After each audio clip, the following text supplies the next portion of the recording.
جوانترین و گەرموگەشترین سڵاوەکانتان پێشکەش بینەرانی خۆشەویستی تەلەڤیزیۆنی کۆمەڵە لە خزمەتتاندان بۆ پێشکەشکردنی هەواڵەکانی ڕۆژی جومعە سەرەتا سەردەری چەند هەواڵ. کۆبوونەوەی جوتیاران لە دەڕەشاری ئیلام، بڵاوبوونەوەی کێج لە بەندی ژنانی کانونی چاکسازی و پەروەردەی سنا، سووتانی دارستانەکانی ئامێدیە بەهۆی بردومانەکانی تورکیا، شەرمەزارکردنی هێرشەکانی تورکیا لەلایەن هاوپەیمانی هێزە دموکراتیکەکانی ئەوروپا، کۆبوونەوەی گەنجانی بێکاری حوتەپە لە شوش، ناڕزایەتی ماڵگزراوانی شرکەتی تەراڤەت نۆڤین لە قەزوین، پشتیوانی دوو بەندکراوی سیاسی دیکە لە شەریفە موحەممەدی و لە سێدارەدانی بەندکراوێکی بەلوچ لە زیندانی زاهیدا.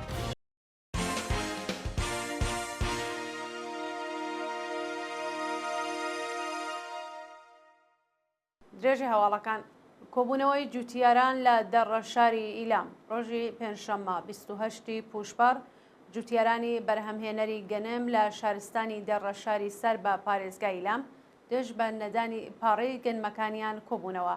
بە پێی زانیاریەکان دەوڵەت پێشتر نرخی 19,500 تمەنی بۆ کڕینی گەنمی جوتیاران دیاری کردبوو، بەڵام ئێستا نرخەکەی بۆ 17,500 تمەن گۆڕیوە و پارەی جوتیارانی لە کاتی خۆیدا پەرداخ نەکردووە. ئەوتەی ناڕازیان سەرۆکی بۆنیادی ملی بەرهەمهێنەرانی گەنمی ئێران ڕایگەیاندووە کە ڕێکخراوی بەرنامە و بودجە پێدانی گەنمی جوتیارانی خستوەتە ئەستۆی ڕێکخراوی هەدەفمەندسازی یارانەکان و بەو بۆنەوە جوتیاران سەرگەردان بوون و داوای ڕوونکردنەوەی چارەنووسی پارەی گەنمەکانیان دەکەن. بڵاوبوونەوەی کێچ لە بەندی ژنانی کانونی چاکسازی و پەروەردەیی سنا بە پێی راپۆرتی کانونی مافی مرۆڤی کوردستان، بوونەوەری کێج لە بەندی چاکسازی و پەروەردەیی سنا بڵاو بووتەوە و بەرپرسانی ئەو زیندانە هیچ بایەخێک بە تەندروستی زیندانیان نادەن. بە پێی ئەو راپۆرتە 56 بەندکراو لە 4 ژووری بەندی ژنانی کانونی چاکسازی و پەروەردەیی سنا ڕاگیراون و لە دۆخێکی خراپی بەهداشتیدا ژیان بەسەرەبەن. لە 2 هەفتەی ڕابردوودا چەند جار بەندکراوان لە ئاز هەبوونی کێچ لەو زیندانە ناڕزایەتیان دەربڕیوە، بەڵام بەڕێوەبەرانی زیندان بیانووی نەبوونی سەرچاوەی داراییان بۆ دابینکردنی خزمەتگوزاری هێناوەتە ئاراوە. کوژرانی وەحشیانەی ژنێکی خەڵکی سنا لەلایەن هاوژینەکەی ڕۆژی پێنجشەممە 28 پوشپەر کارمەندێکی دەرمانخانەی مانگی سووری سنا بە ناوی ئایدا حەیدەریان لەلایەن هاوژینەکەیەوە بە چەقۆ کوژرا. هێشتا هۆکاری ئەو جنایەتە ڕوون نییە، بەڵام بەکوژ کە ناوی ئارام زارعی بووە پاش ئەنجامدانی تاوانەکە خۆکوژی کردووە و ئێستا لە نەخۆشخانە لە ژێر چاودێری پزیشکیدایە. هەندێک لە سەرچاوەکانی هەواڵ باز لە هەبوونی ناکۆکی درێژماوە لە نێوان ئەو دوو هاوژینە دەکەن.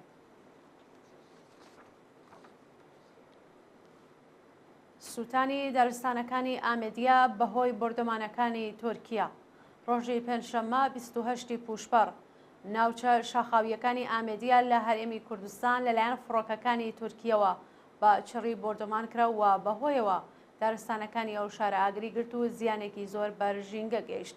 بە پێی زانیاریەکان شەڕێکی قۆرس لە نێوان گریلاکانی پەکەکە و ئەرتشی تورکیا ڕوویداوە و 4 زرێپۆشی ئەرتشی تورکیا لەناو براون و لەناو چوون و چەندین هێزی ئەو وڵاتێش کوژرا و بریندار بوون.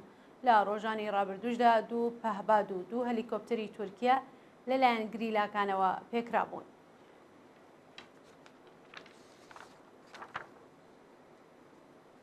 شەرمەزارکردنی هێرشەکانی تورکیا لەلایەن هاوپەیمانی هێزە دموکراتیکەکانی ئەوروپا. هاوپەیمانی هێزە دموکراتیکەکان ڕۆژی پێنجشەممە 28 پوشپەر لە بەیاننامەیەکدا وێڕای شەرمەزارکردنی هێرشەکانی تورکیا بۆ سەر هەرێمی کوردستان خوازیاری کشانەوەی ئەرتشی تورکیا لە ناوچە داگیرکراوەکانی عێراق و سووریا بوو. لە بەشێکی ئەو بەیاننامەیەدا هاتووە دەوڵەتی تورکیا پاش دۆڕانی هەڵبژاردن لە باکووری کوردستان بە هێرشکردنە سەر ڕۆژاوای کوردستان و لەشکەرکەشی بۆ هەرێمی کوردستان قەرەبووی شکستەکانی دەکاتەوە. ئەردۆغان ئابووری تورکیای ڕوو بە ڕووخان بردووە و حیزبەکەی متمانەی نێوخەڵکی لەدەستاوە. ئێستا لە ڕێگەی شۆڤۆنیزم و ڕێگەسپەرستیەوە دەیەوێت پێگەی خۆی لە کۆمەڵگای داڕەماوی تورکیا بەهێز بکاتەوە. هەر بەو بۆنەوە لەگەڵ گروپەکانی دیکەی ئۆپۆزیسیۆن هاو ئاهەنگی کردووە پەیوەندیگرتنی لەگەڵ بەشار ئەسەد نیشانەی ئەوەیە کە داگیرکاریەکانی سنوور ناناسێت و پلانی گەورەی هەیە. ئێمە هاوپەیمانی هێزە دموکراتیکەکانی ئەوروپا داوا لە دەوڵەتی تورکیە دەکەین کە بە زووترین کات هێرشەکانی ڕابگرێت و کۆتایی بە داگیرکاریەکانی بێنێت.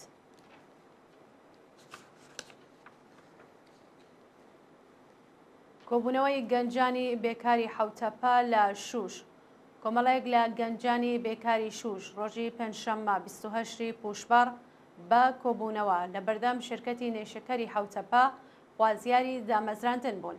ماوەی یەک مانگە کە گەنجانی بێکاری شوش لە بەردەم شرکەتی حوتەپە مانیان گرتووە، بەڵام هیچ بەرپرسێکی ڕژیم نەچووە بەدەم داواکاریەکانیانەوە. ناڕازیان داوا دەکەن هەلیکار بۆ لاوانی بێکاری بوومی بڕەخسێت تاکو و ئاوارەی ناوچەکانی دیکە نەبن.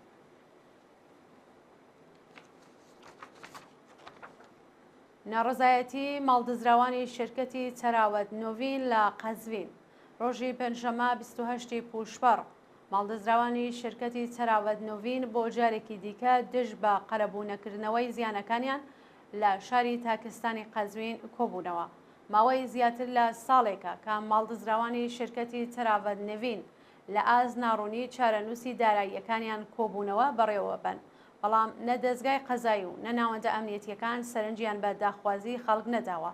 سەرۆکی ئەو شرکەتە کەسێک بە ناوی محەممەد ڕەزا غەفاریە کە ئەندامی سپای پاسدارانە و بە بیانووی هاوردەکردنی ئۆتۆمبیلی بیانی پارێکی زۆری لە خەڵک وەرگرتووە و ئێستا وڵام دەرەوەی ماڵدزراوان نییە.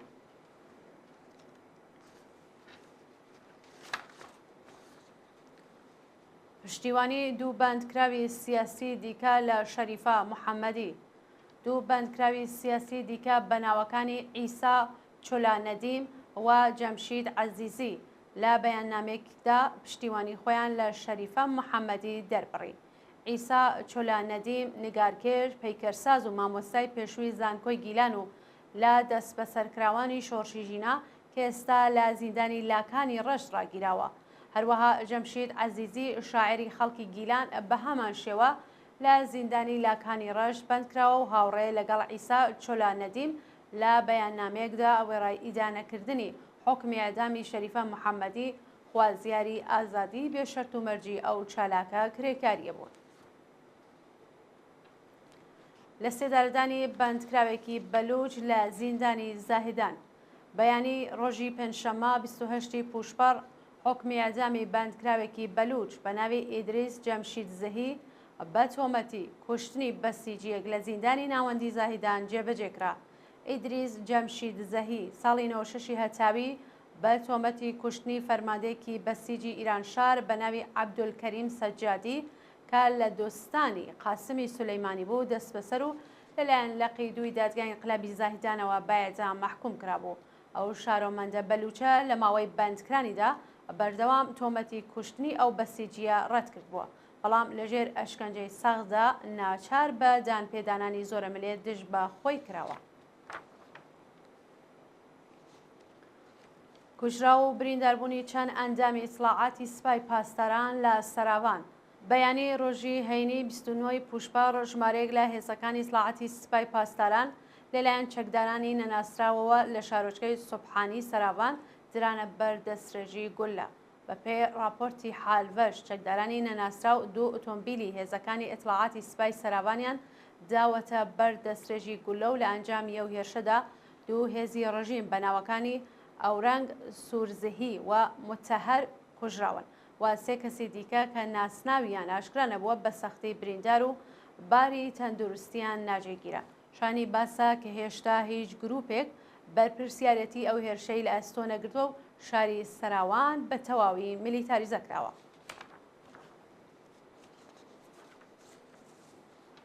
پشتیوانی گەورەترین یەکێتی کرێکارانی کانەدا لە شەریفە محەممەدی ڕۆژی پێنجشەممە 28 پوشبەر گەورەترین یەکێتی کرێکارانی کانەدا لە نامەیەکدا کە بۆ بەرپرسانی ڕژیمی کۆماری ئیسلامی نردبوو خوازیاری ئازادی بێ شەرت و مەرجی شەریفە محەممەدی بوو. یەکێتی کرێکارانی بەشی خزمەتگوزاری گشتی کانەدا لە نامەیەکدا کە بۆ نوێنەرانی کۆماری ئیسلامی لە ڕێکخراوی نەتەوەی گرتوەکان نردوویە بێڕای شەرمەزارکردنی حکمی ئەدامی شەریفە محەممەدی وازیاری ئازادی بێشەرت و مەرجیە و چالاکە کرێکاریە و هەموو بەندکراوانی مەدەنی و کرێکاری بوو. دو هەوامان سەبارەتە بە درێژەی ناڕزایەتیەکان لە بەنگلادێش و گیان لە دەستانی 32 کەس. ڕۆژی پێنجشەممە 28 پوشبەر خۆپیشاندانی خوێندکاران لە وڵاتی بەنگلادێش بەردەوام بووە و 25 کەس بە تەقەی ڕاستەوخۆی هێز ئەمنیەکان گیانیان لەدەستا و سەدان کەس بریندار بوون. ماوەی هەفتێکە کە خوێندکارانی زانکۆ لە بەنگلادێش دژ بە پێدانی پشکی دامەزران لە ناوەندە دەوڵەتیەکان و وەرگرتنی خۆڕایی بنەماڵەی گیانبازانی سەردەمی شەڕی سربەخۆیی ئەو وڵاتە لە زانکۆ خۆپیشاندان دەکەن. لە سەرەتای ناڕزایەتیەکان بەلانی کەم 7 کەس گیانیان لەدەستا و ڕۆژی ڕابردووش پاش ئاگردانی جەنگ و ڕەنگی ئەو وڵاتە لەلایەن ناڕازیانەوە 25 کەسی دیکە بە تەقەی ڕاستەوخۆ کوژرا و بە سەدان کەس بریندار و ڕەوانەی ناوەندە دەرمانیەکان کران. ئازیزان هەواڵەکانتان پێشکەشکرا هەر شەر.